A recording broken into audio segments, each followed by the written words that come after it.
período onde o período dos juízes acaba, com Samuel, ok? E nós temos um período onde o povo pede um rei. Então nós entramos no período monárquico, tá? Grupo As 12 Tribos de Israel, com os seminaristas Roberto, Jaqueline, Márcia e Robson.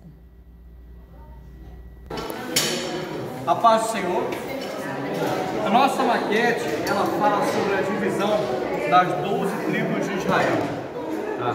E a gente, para poder falar das 12 tribos de Israel, a gente tem que falar sobre a saída do povo de Deus do Egito. A gente começa por aqui, tá? No Êxodo, quando Moisés conduz o povo através, saindo do Egito, vem passando pela área desértica. Então, a gente vê que mais ou menos por aqui, nessa região do deserto, eles fizeram um trajeto até aqui mais ou menos, tá? Bom, retornando aqui, a gente pode entender o seguinte, mas eles poderiam passar por esta terra para chegar em Canaã. Seria mais rápido. Região, seria mais rápido, mais prático. Sendo o seguinte, em Êxodo 13:17, o Senhor é explícito quando ele fala, não vou permitir que o meu povo passe por essa região, eu estou sendo sucinto, não passe por essa região para que, vendo a guerra, eles não retornem para o Egito, né? Porque aqui os filisteus, os amalequitas, né, sempre em guerra com o Egito pelaquela região, e se eles viessem, eles não estariam preparados. Aí a gente já pode começar a ver a mão de Deus trabalhando no seu povo. Sim. Então aqui, o que o Senhor faz? Conduzindo o povo por essa região até a futura terra de Ruben, que é aproximadamente aqui. Eles entraram de uma vez? Não. A gente conhece que pela palavra, Moisés, ele apenas avistou a terra prometida, ele não entrou na terra prometida. E quando Moisés avista a terra prometida, uma outra pessoa, que é Josué, deu continuidade na missão. Conduzindo o povo, atravessa o rio Jordão. E aqui existe uma coisa extraordinária, quando ele fala a respeito do além e o aquém. Então, após atravessar o rio Jordão, muitas batalhas ainda viriam. Mas Josué, sabiamente, já sabendo que conduzir e separar o povo, o que ele faz? Josué capítulo 24, verso 15. Ele fala a respeito do seguinte: se vocês vão seguir ao Deus de Israel, que permaneçam aqui. Agora, se vocês escolhem servir aos outros deuses de vossos pais, que estão além do Jordão, vocês vão escolher. Porém, eu e minha casa, Jesus, isso é maravilhoso, serviremos ao Senhor, porque ele estava crendo na terra prometida. Aleluia. Canaã, aquela que em Gênesis 12 o Senhor falou com Abraão: sai da tua terra e da tua parentela e vai para uma terra que eu lhe mostrarei. Então, chegando aqui, Josué, claro, a palavra fala para a gente que muitas batalhas, o amigo Roberto vai falar também a respeito de Jericó, enfim, não vou entrar agora. Muitas batalhas foram travadas porque eles não chegaram aqui, essa terra é sua, essa é minha, essa é aquela. Não foi assim. Muitas batalhas foram travadas para que eles viessem tomar posse realmente da terra, mas a mão do Senhor conduzindo o povo em todas elas. Tá?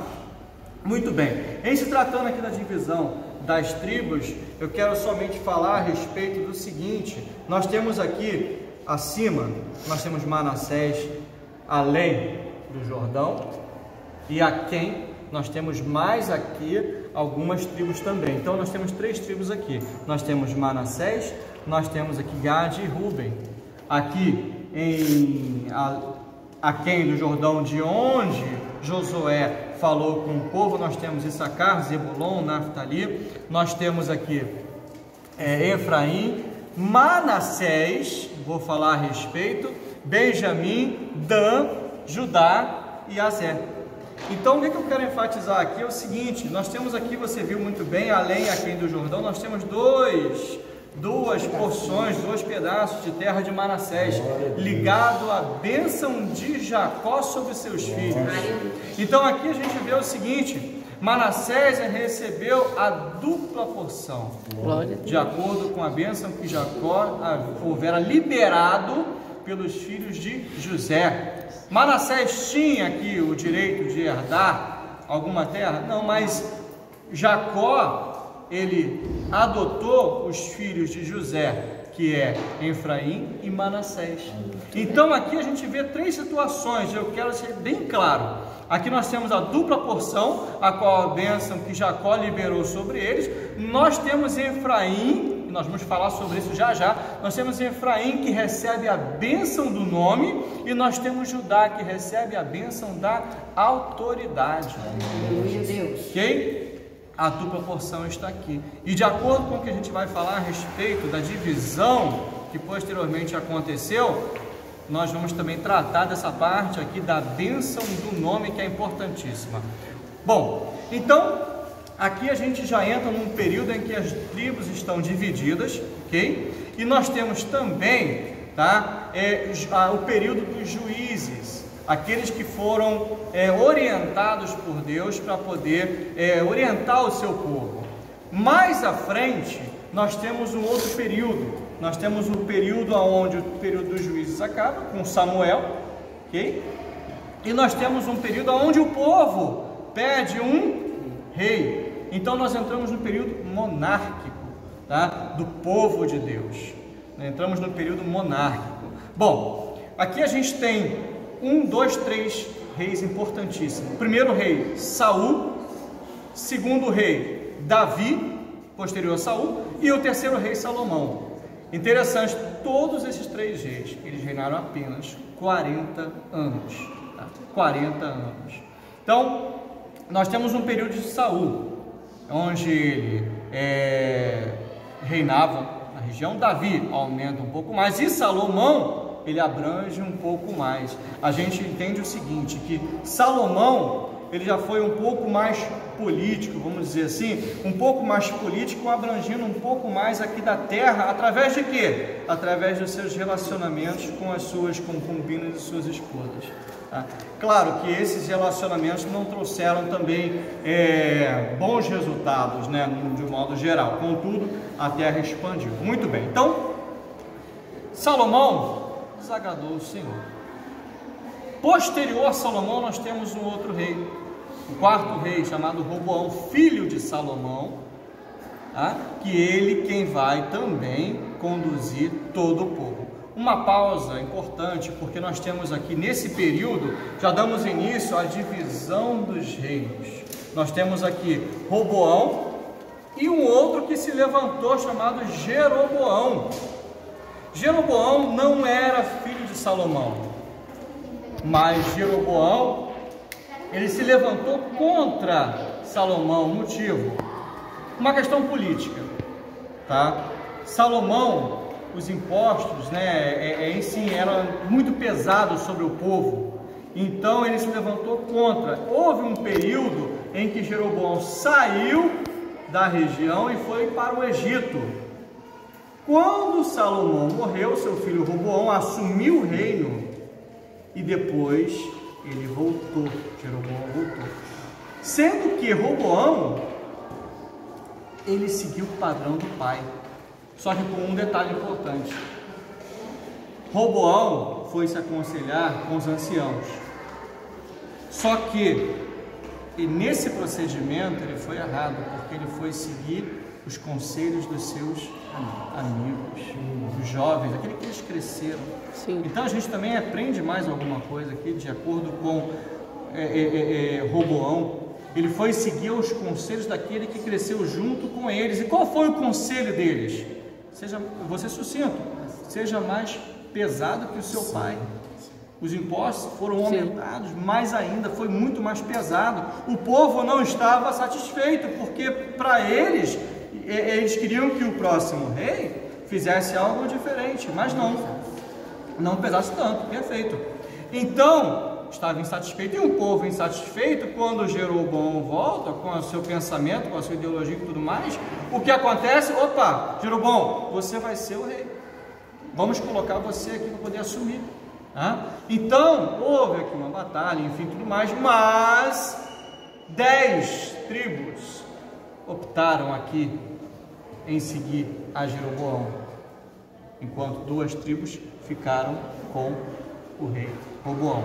A gente encontra isso lá em 1 Reis, no capítulo 12, de 1 a 33, a gente vê essa questão de Roboão e Jeroboão, tá? E em explícito, quando a gente vê Roboão se preparando para se levantar contra Jeroboão, para poder batalhar e assumir aquilo que é dele, por herança de Salomão, você vê o Senhor falando com Roboão a respeito do seguinte: você não vai se levantar contra o seu irmão, porque isso ainda é um planejamento meu. Em específico, no versículo 24, ele fala a respeito disso. Então, Roboão permanece aqui. Muito bem. Então, a gente encontra aqui a situação da divisão dos reinos. 10 das tribos de Efraim acima, pegando aqui de Ruben, ficam com Jeroboão. Acima, no norte, abaixo, fica com Roboão, que é essa tribo. Bom, a gente está falando de 2 tribos que ficaram aqui embaixo, mas a gente também quer falar o seguinte: existe mais uma tribo que é Simeão, como está bem aqui. Simeão, antes de acontecer, eles se dispersam. Motivo: pressão dos amalequitas, filisteus. Eles vêm para essa região de cima aqui, se espalham e se infiltram nas outras tribos. Muito bem. Quem também saiu daqui foi a tribo de Dan. Pela pressão dos filisteus, eles vêm também, assumem uma outra parte diferente de Simeão, que se disseminou no meio dos demais. Eles assumem uma parte aqui superior no norte, ou seja, fazendo com que 10 tribos, Simeão aqui inserida, 10 tribos ficam fazendo parte aqui do reino do norte, chamada posteriormente Casa de Israel, e abaixo de Benjamim, Casa de Benjamim, Casa de Judá. Legal. Mas por que Casa de Israel? Aí entra aquela questão que nós falamos da bênção que Jacó liberou para seus filhos. Nós entendemos aqui que Manassés recebeu a sua porção, né, a dupla porção, mas aqui estava estabelecido o quê? Quem levaria o nome? A tribo de Efraim. Sim. Tá? Então a tribo de Efraim levava o nome de quem? Jacó de Israel. Então aqui a gente vê Casa de Israel, reino do norte. Abaixo de Israel, Casa de Judá, reino do sul, conduzindo aqui a autoridade. Bom, então nós encontramos aqui já uma divisão dos reinos. Aqui nós temos aqui em Judá, Casa de Judá, no reino do sul, foram 20 reis no período monárquico. Nós temos aqui na reino do norte, Casa de Israel, 19 reis. Então aqui tudo no período monárquico. Quando chegou uma determinada situação em que a gente quer falar agora sobre a questão do cativeiro, do exílio, tá? De Israel e Judá, nós temos aqui a seguinte situação. Nessa região, tá no mapa, tá, pessoal? Mas a gente faz aqui o mapa aqui virtualmente.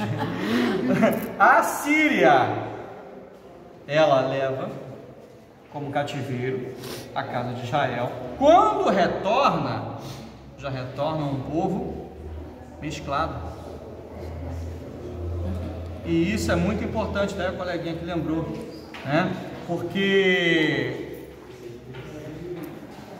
quando Jeroboão aqui estabelece o seu reino, o seu reinado nessa região, ele tinha um certo temor de que o povo retornasse para Judá, na região aqui de Jerusalém, onde estava estabelecido o culto ao Senhor.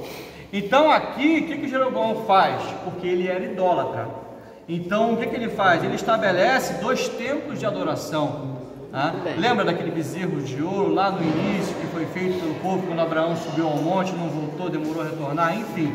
Então ele estabelece aqui um templo de adoração e aqui em Dan um templo. Olha que como ele maquinou a coisa. Bom, aqui fica próximo do pessoal dessa região, aqui já fica próximo do pessoal daqui. Então, quer dizer, vai todo mundo ter um templo para adoração, aqui e aqui, ao bezerro de ouro.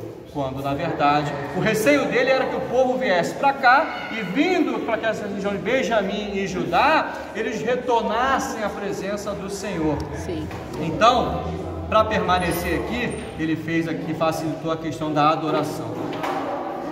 Muito bem, então aqui a gente encontra uma situação, dando uma pausa só nessa região aqui da divisão, a gente encontra uma situação que está em João capítulo 4, aonde Jesus tem um encontro no poço com uma samaritana, e uma estratégia extraordinária de Jesus. Aquela mulher foi muito bem conduzida pelo Senhor e foi uma excelente evangelista, vamos dizer assim. Então, naquele momento, a gente encontra o seguinte: ela pegando água do poço e Jesus comentando com ela, e havia uma questão da época, né, nos tempos de Jesus, sobre a adoração em Jerusalém ou em Samaria.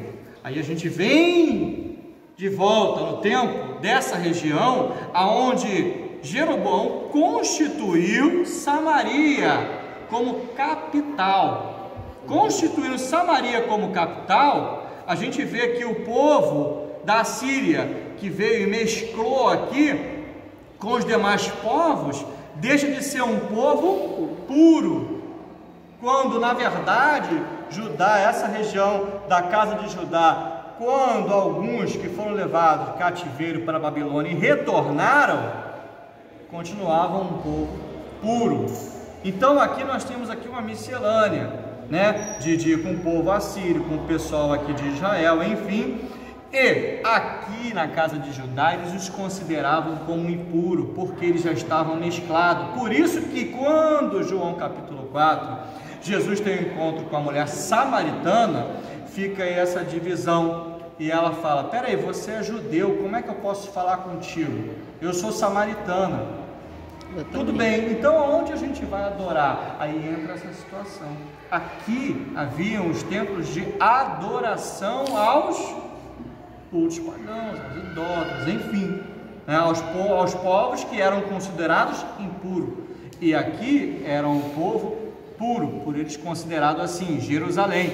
E ela faz esse questionamento para Jesus: aonde nós devemos adorar? Na região, como se fosse no Rio do Norte, em Samaria, ou nos montes de Jerusalém. E Jesus fala uma coisa extraordinária para ela, quebrando todo o paradigma, toda a religiosidade. O Senhor não está à procura, Deus não está à procura de religiosidade. Ele está sondando corações. Então ele vê da onde parte a adoração, porque ele procura verdadeiros adoradores que o adoram em espírito e em verdade.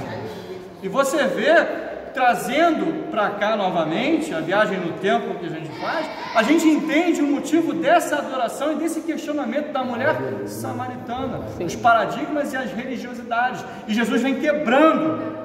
Você pode adorar na tua casa, você pode adorar onde for, mas tem que adorar em espírito e em verdade. Aleluia. Então, aqui a gente vê, após esse período da miscelânea aqui, do cativeiro, da Babilônia, do povo assírio entrando, a gente entende como o seguinte: o fim, né, do período da monarquia, ok? Enfim, o fim das dinastias. Tudo bem? Parabéns. Amém? E complementando em Efraim, a bênção que estava sobre Abraão: em ti serão benditas todas as famílias da terra. Então se foi espalhada por toda a terra, se cumpriu o que Deus já tinha determinado sobre Abraão. E eu estou com esse detalhe aqui, é uma aplicação do que a gente aprendeu. O povo saiu do Egito e percorreu esse período aqui, esse espaço, durante 40 anos. O mesmo povo que saiu do Egito não é o mesmo povo que chegou nesse território. É bom a gente marcar isso. Não é o mesmo povo. Nessa saída do Egito, o êxodo do Egito, até percorrer esse período aqui, se passaram 40 anos. E não foi o mesmo povo que atravessou o Jordão. Esse povo que estava aqui não viu a passagem no Mar Vermelho. E depois das guerras, Rúben, Gade e Manassés decidiram permanecer nesse território chamado Gileade. porque acharam um território confortável, porque eles tinham gados e animais que eles tratavam. Era uma região próspera para eles. Então, o que eles pediram a Moisés? Não deixe a gente atravessar o Jordão, a gente já está satisfeito com esse território aqui. Mas a promessa era Canaã, mas eles recuaram da promessa. E foi o que foi falado pelo irmão Robson aqui. Eles se aconselharam com o mais velho, com o ancião. Moisés, a gente quer ficar nesse território aqui, mas a direção está em suas mãos. Moisés consultou a Deus, conversou com Deus e teve direcionamento. Não, nós somos um povo. Nós somos um povo. Vocês são homens de guerra. Vamos vencer o território de Canaã e após essa vitória vocês podem retornar. A humanidade falou mais alto. Já estou satisfeito, eu quero nossa zona de conforto. E tem uma frase que diz: a zona de conforto é muito boa, mas nada acontece lá. E durante o ataque que houve da Assíria, o primeiro povo que foi derrotado foi Ruben, Gad e Manassés, porque eles não estavam debaixo da proteção. Os primeiros a serem derrotados foram eles, e perderam seu território. Isso a gente pode aplicar no mundo espiritual. Está debaixo da bênção, o combate espiritual é menor. Vai acontecer, mas fora da bênção, fora do guarda-chuva de Deus, o ataque é maior e a perda é maior. Então a gente tem que ter essa convicção. E trazendo aqui para o natural e espiritual. O natural, o Monte Hermon, 2.800 metros de altura. E tem essa queda d'água até o Mar Morto, que vai até 400 metros abaixo do nível do mar. É menos 400, somando com 2.800, dá 3.200. Uma queda d'água bem considerável. E essa travessia seria difícil. Então, uma travessia difícil, eu não quero enfrentar essa travessia, essa correnteza forte. Mas o que Deus determinou, vamos atravessar. E qual foi o direcionamento a Moisés? Os sacerdotes com a arca nas costas, trazendo a presença do Senhor, pisam na água. E a água automaticamente para.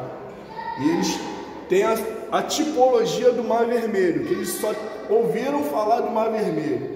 E eles presenciaram um segundo momento do Mar Vermelho acontecendo no Rio Jordão. Como aconteceu com nossos pais, aconteceu com a gente. Isso fortaleceu o ânimo deles. E quando Deus mandou rodear Jericó, porque o muro iria cair, se o rio parou, o muro é mole para Deus. Então isso fortaleceu a fé deles. Essa experiência com Deus fortaleceu em muito o povo de Deus. Amém. Parabéns. Pastor, chegou na hora. E o que me chamou mais atenção na divisão das 12 tribos foi a organização. Eu observo quanto Deus é organizado, irmãos. Todas as vezes que Deus quer estabelecer a sua vontade, Ele sempre vai trabalhar com a organização. Deus não trabalha na desorganização. Nós observamos aqui que cada tribo ela recebeu o seu espaço, ou seja, cada um precisava respeitar a individualidade, o espaço de cada tribo. E o que eu quero aplicar aqui, quando o Roberto falou acerca dessas 3 tribos que optaram em ficar na sua zona de conforto, ou seja, eles já tinham conquistado aqui já estava cômodo, né? Nós vivemos momentos difíceis na realização desse trabalho. E eu vejo aqui que Moisés, ele conclama essas 3 tribos para ajudar na milita, para mostrar para mim e para você que ninguém ganha a guerra sozinho. E nós vivenciamos isso no nosso decorrer do dia, trabalhando na correria. A irmã Elivânia com a irmã Érica, elas contribuíram de forma assim tremenda, não é verdade, irmão Robson? Sim. Por quê? Para mostrar para mim e para você que ninguém faz nada sozinho. Elas largaram lá, tinha hora que elas vinham, peraí, fica aqui, aí vinha, dava um apoio moral, um apoio físico e espiritual na realização do nosso trabalho. Por quê? Porque Deus, ele trabalha o que? Na unidade do povo de Deus. Ninguém vai vencer a guerra sozinho, irmãos. Eles achavam que não precisavam vencer a guerra. A tribo de Gad era uma tribo que era especialista em guerra. Eram homens cruéis, eram homens que já haviam vencido os amonitas, ou seja, eles tinham especialidade na guerra. E quando chega na hora da travessia, eles não queriam. E quantas vezes não é assim, não é verdade? A gente quer retroceder, porque já está cômodo. Mas aí o que Moisés falou? Não, vocês fazem parte. Vocês fazem parte, e por fazer parte vai ter que dar continuidade e vai ter que atravessar. E o que me chama a atenção é que quando o Rio Jordão ele houve essa divisão, foi quando Deus ministrou o meu coração. Não foi simplesmente o fato de estar ali com o título de sacerdote, não. Mas o que ocasionou a divisão daquele rio era a presença que aqueles homens estavam transportando, irmãos. Porque a arca nada mais é do que a representação da presença de Deus. E onde eu quero aplicar para mim e para a sua vida, para as nossas vidas, tudo que você for fazer, tudo que você decidir fazer, tudo aquilo que você tiver um foco, uma meta na sua vida, coloca a presença de Deus. Porque não é capacidade humana, porque se fosse pela nossa capacidade humana, na verdade, o nosso tempo, que é escasso, esse trabalho não iria sair. Mas eu creio que por causa da presença de Deus, esse trabalho saiu por causa da presença de Deus. O mar vermelho se abriu por causa da presença de Deus. O Jordão se abriu para provar para mim e para você que não é eu, não é o meu talento, não é o seu talento, não é a habilidade da professora que é tremenda, mas é a presença do Senhor que estabelece a vitória do povo de Deus. Aleluia! E quando nós vemos aqui a divisão, irmãos, desses dois reinos, eu quero enfatizar o comportamento de Roboão. Um homem que, em vez de se deixar levar pelos conselhos dos anciãos, o que a Bíblia diz? Que ele se deixa levar pelos conselhos dos mais novos, ou seja, dos neófitos, daqueles que não tinham nada para oferecer. E quantas vezes, irmãos, nós estamos nos deixando levar por pessoas que não têm nada a acrescentar pelo simples fato de ter afinidade. Para fazer a obra de Deus, irmãos, para viver promessa, para alcançar Canaã, não basta ter afinidade, irmãos. Tem que ter autoridade, tem que ter presença de Deus, tem que ter comunhão. Meu Deus, coisa maravilhosa. Aí o que a gente vê? Um jovem, um menino que se deixou levar pelo conselho de neófitos e coloca tudo a perder, massacra o povo. A divisão acontece por causa de quê? Da falta da sabedoria, da falta de sabedoria. Não coloque tudo a perder, irmãos. Muitas vezes divisões acontecem por falta de sabedoria. Muitas vezes reinos se dividem por causa de quê? Da falta da sabedoria de Deus. O que a palavra de Deus diz? Que o reino dividido não subsiste. Deus não trabalha na divisão. Então, Simone, nós queremos dizer nessa manhã que foi um prazer, tá? A nossa unidade foi posta em prática, não é verdade? Eu nem imaginava, cheguei aqui, as meninas já estavam ali, tudo imbuídas na missão. Eu falei, meu Deus, Senhor. Por quê? Porque Deus quer nos ensinar a trabalharmos na comunhão, irmãos. Aqui não tem ninguém melhor nem pior, não tem trabalho mais bonito ou menos, não. Deus nos ensinou literalmente a trabalhar na unidade. E assim a gente agradece a nossa oportunidade, amém?